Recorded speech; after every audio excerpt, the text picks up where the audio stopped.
hunting. It's windy out here. That's my dog up there.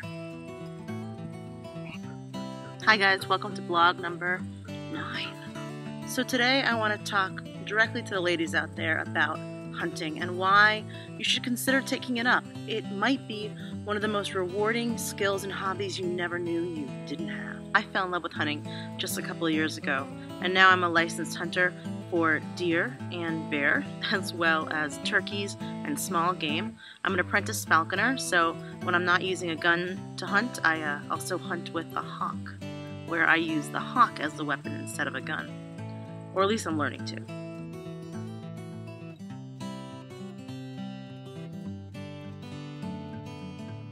Number one reason, food. You eat it anyway.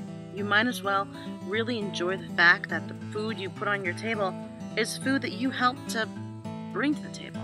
Some of us farm for that very reason, that sense of accomplishment and satisfaction and safety. You know what went into that food.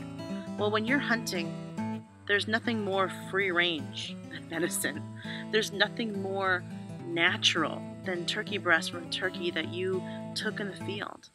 And like any other apex predator in nature, folks like us, or wolves, or cougars, or coyotes, or foxes, or whatever it is that happens to take the same game we as humans want, it's our job to go out there and be the predator.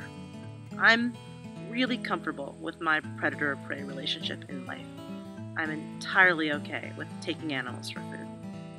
If you're not okay with that, that's a whole different discussion. Maybe this video isn't for you.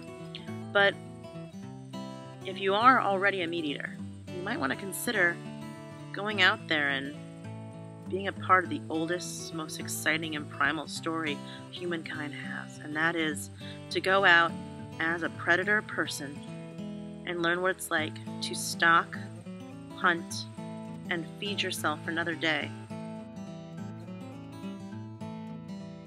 Reason number 2, and you may not expect this, skills.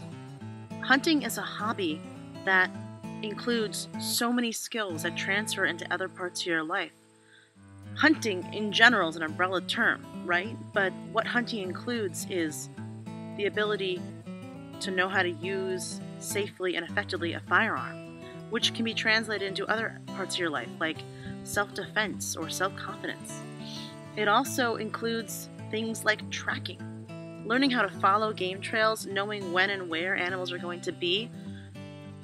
It's a very primal skill. It's a very important skill. Don't forget that when you bring home an animal to have dressed out and packaged for meat, you need to know how to cook that meat. When you become a hunter, do you have any idea how much more important recipes become? You're not just going to the grocery store and getting a pound of ground round. You have this piece of venison burger from an animal you knew eye to eye, an animal that you were responsible in taking the life for. You don't just slap some sloppy joe together. That is an animal that you prepare and savor with respect. It is the ultimate slow food movement. The culinary adventures you will go on are fascinating. You may never like liver, wait till you have fresh, like from that day liver. It's entirely different than what you get at the grocery store. You may not be a big fan of things like heart. Well, that's because most of us don't get a chance to eat fresh food. Hunting's as fresh as it gets. Other skills involved with hunting include the ability to be quiet and be a person. How rare is it these days that you get to just sit still and be quiet if you're not on a Zen retreat or in some kind of, specialized therapy? All of us are looking for ways to escape from the moment. All the time, we're trying to find a way to escape. And so we're always on our little devices and our cell phones. We're on our laptops. We're checking our Twitter accounts. We're on Facebook. God forbid we spend 1 or 2 minutes alone. Well, when you're deer hunting, you're out there before sunrise and you are quiet. You are not on your cell phone. You are not reading your Kindle. You are sitting there just observing. You are watching chickadees land on the barrel of your rifle. You are listening to what water sounds like as it is freezing. You are learning what it smells like to have fresh mud meet fresh rain while you're just watching the sunrise. I learned what geese flying overhead sound like, not the honking, but the sound of their wings in unison, because they were 40 feet ahead of me, and it was breathtaking. I watched a heron land in a creek softly as an angel and not even notice I was there until it turned its head and then got offended and left. You get to be quiet, and you get to slow down. And instead of being a crazy person just sitting out there in the woods, you get to go home with takeout.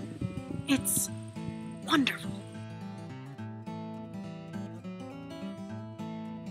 Reason number 4, whether you're straight or gay, hunting is a great way to meet other people. Hunting, if you're a woman who hunts and you're looking for a gentleman, there are a lot of guys that wish to the end of their days they could find a woman as excited and passionate about hunting as they are.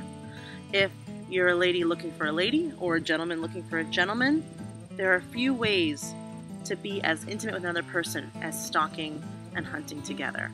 It goes back to who we were before we were who we were. And sharing that intimacy, I don't want to say it's sexual, but it is base in the most positive way possible. When you're out there with someone you're attracted to, spending time alone in the forest with this carnal desire on your mind, I don't know, I bet things could happen. Or you may have spent the whole day out in the rain, and at the very end of it, right before the official end of sunset and the hunting day ends, you see that 10-point buck that you physically shake and you can't shoot it because something that you've only seen in pictures and storybooks is in front of you. And the chance is too big for the body. It's called buck fever. Happened to me my first year deer hunting. Saw the most gorgeous deer, and I didn't have the wherewithal to shoot it. I was physically shaking. And I put my gun down and tried to get myself back together, and by then, the buck was gone. This is the theme with men in my life.